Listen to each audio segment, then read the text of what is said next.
আজি বিহু বুলি মাজু বাইদেউৰ ঘৰলৈ ওলাই আহিছোঁ। মোৰ মিষ্টাৰ আৰু মাজু বাইক হয়। বাইদেউৰ সুন্দৰ ঘৰখন আজি দেখামচোন দেই, আপোনালোকে চাব কি ধুনীয়াকৈ ৰাখে। বাইদেউৰ লগতে যে ভিনদেউ বিৰাট ধুনীয়াকৈ ৰাখে। আজি সকলো দেখাম, ৰ'ব গৈ আছোঁ। এয়া চাওক, বাইদেউৰ ঘৰ পাই গ'লোহি। খোজকাঢ়ি আহিলোঁ, ওচৰৰ ৰাস্তা এটা আছে, সিফালে আহিলোঁ। ফুল ডালিবোৰ পিছত দেখাম বাৰু, সদ্যহতে সোমাই লওঁ। এনেও অহা বহুত দেৰিয়ে হ'ল, পিছত আপোনালোকক দেখাই আছোঁ ৰ'ব। পুনৰ তলৰ ফুলখিনি দেখুৱাইছোঁ মই এবাৰ।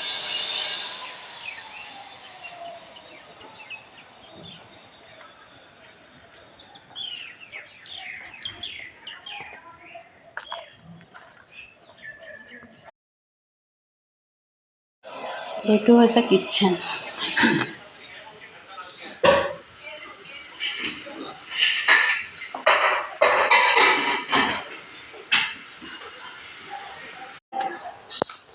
এইটো বাইদেউহঁতৰ মাষ্টাৰ বেডৰুমটো।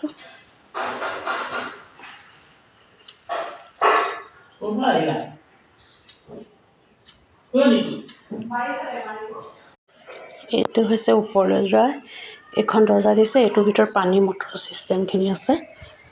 এইখন হ'ল বাৰাণ্ডা, এয়া সোমাই ড্ৰয়িং ৰুম।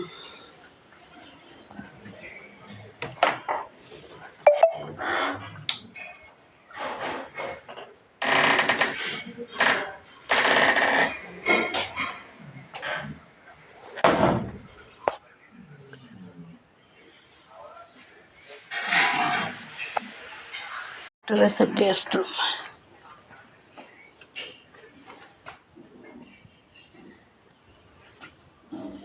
এইটো আলহী ৰুম হিচাপে ৰাখিছে, এইফালে বাথৰুম।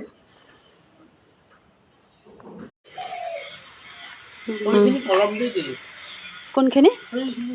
অঁ, সেইখিনি দেখিছোঁ। অঁ, এয়া জলকীয়া দেই, লাগিছে আৰু লাগি আছে। ৰ'দত ধৰিব পাৰিব নাজানো। তাৰপিছতে এয়া পানী দিয়াৰ সুবিধা ফুলত, এয়া কলম কৰি থোৱা আছে। এইখিনিও প্ৰায় কলমে দিলে, সময়ত বহুত ধুনীয়া লাগে। এয়া পালেং। বাইদেউহঁতে কোৱা মতে বান্দৰ আহিছে বাৰু অলপ চলপ। এয়া বিলাহী, এয়া কবি, সকলোৰে প্ৰিয় এটা বস্তু। এয়া ফ্ৰেঞ্চবিন, এইখিনি ফ্ৰেঞ্চবিন, এয়া জাতিলাও বগাইছে লাহেকৈ আৰু মাজে মাজে ফুল